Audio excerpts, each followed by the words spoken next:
ONIC and EVO's glory in the grand finals. Let's get into the land of dawn. The people that you can hear right now, the chants already beginning, and it'll only get louder. We're only in game number 1 and the fans are already going crazy. Fun fact, Annabelle, last time on the Lance, amazing gold, and it was also up against a Fredrin. That was great. We're seeing now that the invasions is just no longer that value of a situation, of a strategy to be employed. So even with the Fredrin, this means that Annabelle will have relatively a good time, unless Sans here goes on her first blood. Wow, that's super early. I mean, Coach Aldo mentioned aggression in the early game, and that's exactly what we're seeing. Under 1 minute, already some kills over. And that is Gila Sans on the Barca, but it might be turned around. One shot and he equalizes the scoreboard. The Valentina. Out of nowhere, both of the mid laners is going at it. A CW. Annabelle with the assassination attempt. Doesn't get the last puncture down. A bit too risky. He doesn't know where Keyboy is. Keyboy just trying to march forward. Harry walking up with the red tree as well. Doesn't seem like he was able. Well, he was actually able to take it, but it's just the gold.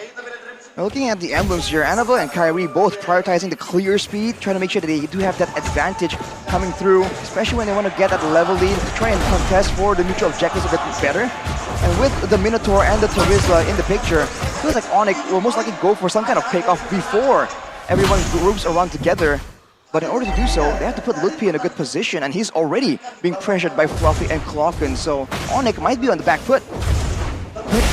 EVO's glory, they've always been so strong because of their mid-trio. Prio, Dreams gets caught here, gets a little bit of low, but he will get to that level 4 by clearing in that lane.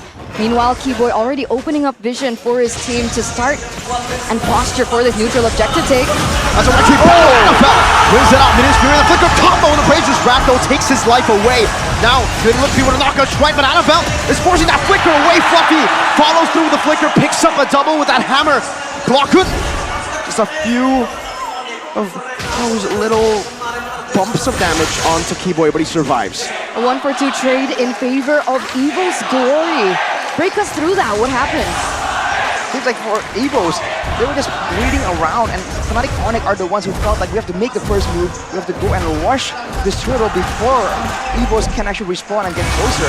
But they were just a bit too late. They came in, and Annabelle showing again that this retribution is nothing to be trifled with, as we take a look at the talent prediction here by the Samsung Galaxy S24 series. Minority. Arashi is the minority here. Everybody wants the heroes to win, I guess. Wow. It's a good story. I mean, looking at them the entire time, I don't think anyone predicted them to make it to the grand finals. The story was always ONIC and maybe Bigatron Alpha. But Bigatron Alpha's not here. Yeah, I know they're not here, man. I'm sorry. Feels bad to be Mirko, but you know, it happens to the best of us. I mean, all three of us on the desk today have our teams knocked out already, funnily enough. So it's all just Goni that's just really confident in his team, and it seems like for the most part, a lot of the talents want to try and prove him wrong.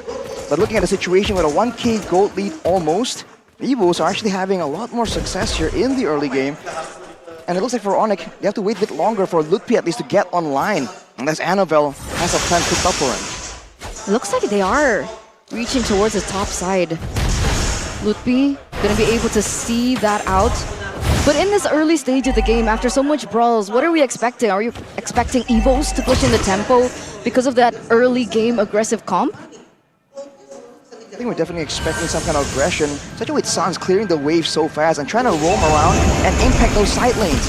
But now, whenever there's a neutral objective, you can see EVOs are immediately in position. And the fact that Fluffy can be so tanky, it's so difficult to pick off without some more items in the inventory slots of Fnatic ONIC.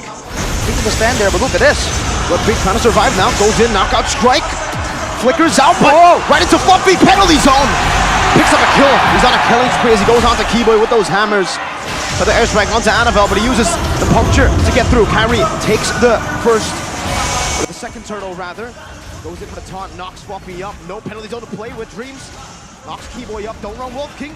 No flicker to follow it up, and still be able to find one. That's two also. Kyrie gonna be caught in the damage. They're still able to dash out. Now CW blazing through it, but Sans in the back cannot save Kyrie from being slain by Clockman. And Annabelle chasing them from a different angle. Evo's Glory with a winning team fight. That was a 3-4-0 trade, ladies and gentlemen. The White Tigers, the People's Champions, they're putting up a fight here in minute number 5. Despite the objective given over to Kyrie there, it looks like evos hold complete control. And Fnatic ONIC, despite the attempts to try and slow down that snowball from happening, it's not working out for them. I mean, they were able to get the neutral objective before evos can respond, but now Keyboy Might be caught, that's a fancy execution. Annabelle will not be able to slay Keyboy. He pops that conceal just in time and gets out. As I was saying, there are moments of success here for Fnatic ONIC, and they were still able to get the neutral objective. The problem is afterwards, evos immediately hunt them down and try and get a big team fight. And because they have multiple ways to really start that off, they are happy to just blow 1 or 2 ultimates to try and catch at least 1 or 2 members and then try and follow up that way. And even if they don't really immediately get the payoff from that play, Annabelle can still go and do what assassins do best and seal the deal. As Kyrie gets surrounded by 3. And Annabelle wins the red tree. Kyrie has the feather airstrike there to help him back away, but Kyrie will be able to go for the taunt on the Dreams, forcing him in his fury, but he catches 3 with a flicker. Fluffy with a mega kill. Now it's that's a Lycan pass from Brand chasing Keyboy, who's able to escape, but not for long. That's Fluffy again with a penalty zone. Knockout strike to knock Annabelle up. Sans in the back as well, trying to run away. Flickers out to safety, but still gets hit a little bit. Fluffy trying to run away. Brands should be able to come and help him, but Lutpi will not be able to take Fluffy down. What a team fight. What a team fight in game number 1. The White Tigers, they played that perfectly. The backup was there. You can feel the synergy. And that's actually going to give over another neutral objective in favor of evos. With this happening and unraveling like this, a 2.4k gold lead now in the 7th minute of the game, with Brands already picking up 2 more items. What are the keys for Fnatic ONIC to turn this back into their shoes? Wait a second. Annabelle in a 1v1. It seems CW got the better of him. For Fnatic ONIC, they just gotta stop being dove on like this, and they have to try and work together. The fact that they have a Ruby that can really stop a lot of these aggressive maneuvers from evos, but Keyboy is always on the back foot, always lost, trying to deal with multiple threats coming from multiple angles. If they can isolate the angle of approach for evos, they can try and get big combos, and now they're going for Clockun. Takes every shot. And it gets out unscathed. And you can see even the choice of items there for Clockun going in for more respect towards the damage, right? Something similar to what we see from Suns. The Bloodwings definitely gives him a lot more survivability when he's making all these aggressive moves, weaving in and out of fights. And despite all the plans coming in from the gods, Fnatic ONIC, evos are just letting nothing go in their favor, always getting the better traits for now.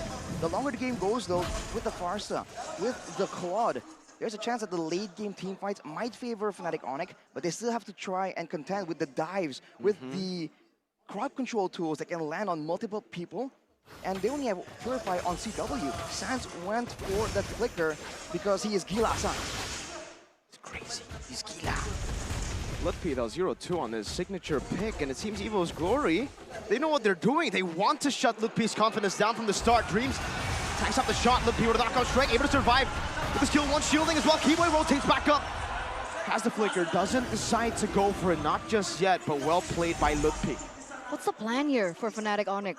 Are they trying to just weather the storm? They didn't even go for a pick there. Is it because they can't yet?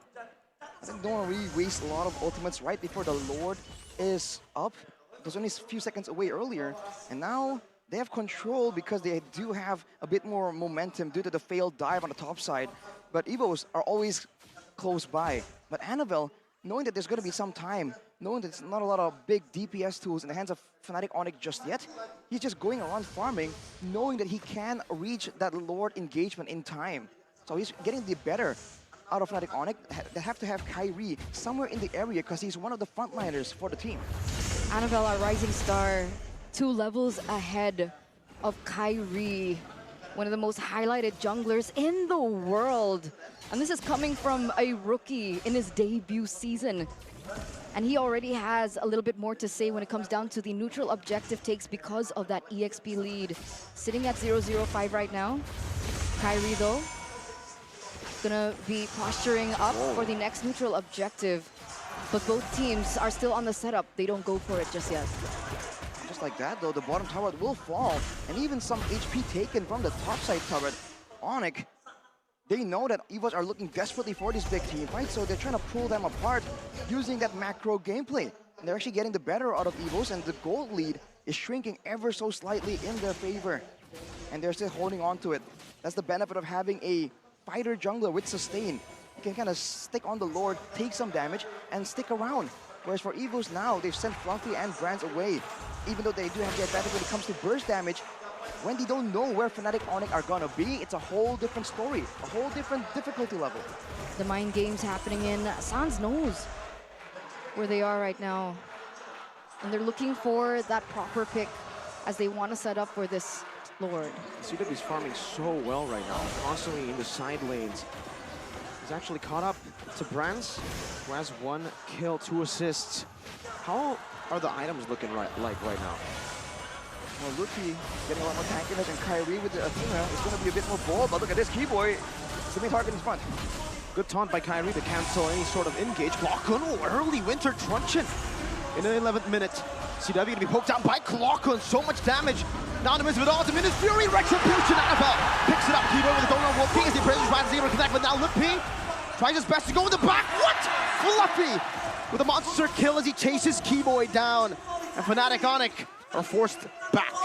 A Lord slain and a man down. This is exactly what Fnatic ONIC don't want for themselves. And look at this with CW. Wait a second, Fluffy gonna be pressuring in. CW was completely taken out of that neutral objective take, that entire Lord dance, because of the fact that Clockun was able to catch him so low, and the setup from Fnatic ONIC felt scattered. It's because of evos knowing how Fnatic ONIC wants to take the fight. So they sent like Clockun and the rest to try and go for some zoning plays, but Fluffy now taking a lot of damage because CW is at the 3-item power spike. He can no longer stand in the front there, but only when CW is around. So if evos send Clockun to zone him away, then Fluffy has free reign to do what he did in the previous fight. Keep moving forward and allow Dreams on the Minotaur to just set up for the neutral objectives, but penalty zone! On to 3, Keyboy still in the midst of it all. Now caught in the knockup and the flicker as well. CW forced to return to the battle mirror image. He placed down in the back. Appraiser's Wrath not connecting for Kyrie. This Clockun just plays it safely. It's Keyboy traded for Fluffy. But you can see before that team fight, Brands, he was able to dish out the damage, and before that all ensued, he was able to pick up a GDS. So they're gonna give a lot more mobility, but now engage ONIC. The knockup into the feathered airstrike. Perfectly played by Fnatic ONIC. And Sans claims the kill on the assassin. And if you notice, by the way, Fluffy there actually gave over a shutdown on the EXP. That's usually the front line, the sacrificial lamb almost. He was 7-0 on the Terizla because he was just so tanky and there are no solutions. And with that, he knows that Sans for the most part will not be spending that feather airstrike on him. So he's going for a full-on physical defense build, and now ONIC jump on the opportunity. The feather airstrike to zone them away. Fluffy is isolated from the team and he takes a lot of damage. Appraiser's Wrath just tickles him though. Harry will be able to steal away this purple buff while also pushing in the bottom lane. Wow, the gold lead slowly but surely disappearing. Fnatic ONIC, they're playing this with their brains, they're playing this intelligently, they're playing the map, and they're playing the White Tigers, who initially had that early game lead. CW now in the 14th minute. How are we so far on his items? It's actually quite far along. Oh, that damage. He definitely has all that shred damage available, but there's no setup for him. Maybe Lutpi, he's going for a tankier build, going with the Hunter Strike, and then straight into a Dominance Ice, a Oracle, as well as a Blade Armor. So he's functioning as a utility tool here to allow for some space, perhaps, for CW to be doing that damage. Now, Kyrie. Well, he has the immortality, he just bought it earlier. Lutpi's trying to just peel for Sans. Keyboy in the midst of it all, going to be caught in that damage, and Brad with the Lycan Pounce now was stunned down, but he has to Purify. And in case of Sans, who flickers out with CW. Comes to the blazing duet, no flicker committed by Dreams, only a Minus Fury that knocks 2 up. But peeking the shields, Kyrie finds an Appraiser's Wrath, the knockout strike catches them, and Kyrie gets a 3-man taunt again for CW to free hit, and Fluffy is still somehow able to keep his immortality from being popped. But Evo's glory, they get the turret in the mid lane too. All the wins for the White Tigers in that exchange. And that gold lead has slowly started to lift once again. Clockun in a 1v1. Winter, Truncheon the timing. Sans! Gila Sangs, first team mid laner for how many seasons consecutively? It just proves that despite the potential that we see from Clockun, despite his rising performance this season, that veterancy, that experience, that mechanic coming in from Sans is still godlike, is still unparalleled. We saw that in that 1v1. But now, in a 4v5 situation, the Lord Dance will ensue. Pull the Minotaur into the knockout strike as a feather airstrike demolishes Fluffy in the front. Lippy zones them away. Annabelle's looking for an entrance though. Jumps in the puncture, very, very low. Has a thorn nose as well. Annabelle, no, he will not be able to find it. CW with lazy duet to the back, and Browns gets gunned down by Calvin Winata. That's a double kill for CW. 3-4-0. Fnatic ONIC, the defending champions, come back and come alive in the 16th minute of the game. That latest pickup from CW, that malefic roar from CW, doing them justice. Those other airstrike deal some damage and also trying to clear up the wave, but CW is so sustainable. Lippy has already cleared out in the bottom lane as well. They can go for it. Sans is already hitting on the base. Mini wave in the bottom lane. That's going to be Clockun who flickers forward, but CW does not care. Game 1, Fnatic ONIC.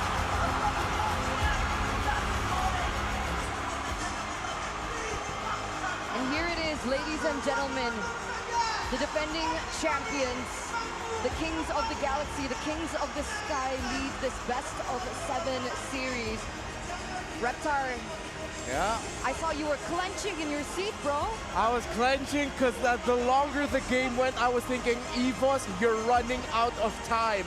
The Farsa and the Claude. Coach Aldo, we're taking time bombs. Yes, and yeah, ONIC, best snowballing team in the world. You cannot make mistakes against ONIC. They will punish you hard. Like this game, they have control in the early game, the mid game, but once that solo kill, Sun solo kill moment, and they just flip the switch, man. They just flip the switch. What was it, right? Was it the power spike that eventually hit for Fnatic ONIC? Was that the moment that we were waiting for? Because in the early stage of the game, you could even argue that despite, you know, the early first blood, ONIC kept it very slow, the tempo, right? They didn't want to engage into too many things. We saw that in the top side of the game. What was going on? I think Miyuko said it right. Cherway is still farming very well, and that's the main point. He still hit that 3-item spike in the 9 minutes despite their team losing, and that shows that the ONIC just gives space for Cherway so that she can farm well and then he can carry the game well in the late game. Yeah, along with ONIC giving Cherway space, it was EVOS saying, Cherway, go ahead and farm. Yeah. We want to continue building our early game by getting the first Lord. They got the first Lord. Interestingly enough, Annabelle didn't get to Retribution. It was a late retry. It was just his damage that got it. But the long-term sacrifice was the fact that Cherway, the Claude, got to farm up comfortably. I mean, it's a great play by ONIC there too, because they know that Lutfi is going to be taking a lot of attention away from evos. They're spending so much time trying to dive him, trying to shut him down, that CW is left relatively untouched. And in one of those big fights, man, I believe he did, we saw the damage dealt in teamfight, that new asset, which is very cool. But he did 16,000 damage alone when everyone else was doing 2,000, 3,000. So he was definitely outputting an insane amount of damage that cannot be ignored. Even though for evos, they've tried to prepare for it by allowing Fluffy to just build for a full defensive, physical defense build with the Anticuirass, with the Blade Armor, and with the Dominance Ice as well. But against a late game Claude, it doesn't matter, man. Eventually, you will fall. So if we had to say and pinpoint a mistake that EVOS did in that first game, could you maybe give us a list? I'm going to have to go back to what Coach Aldo mentioned, that solo kill first by Sans in mid. Even though you got the Winter Truncheon in time, it was just you delaying your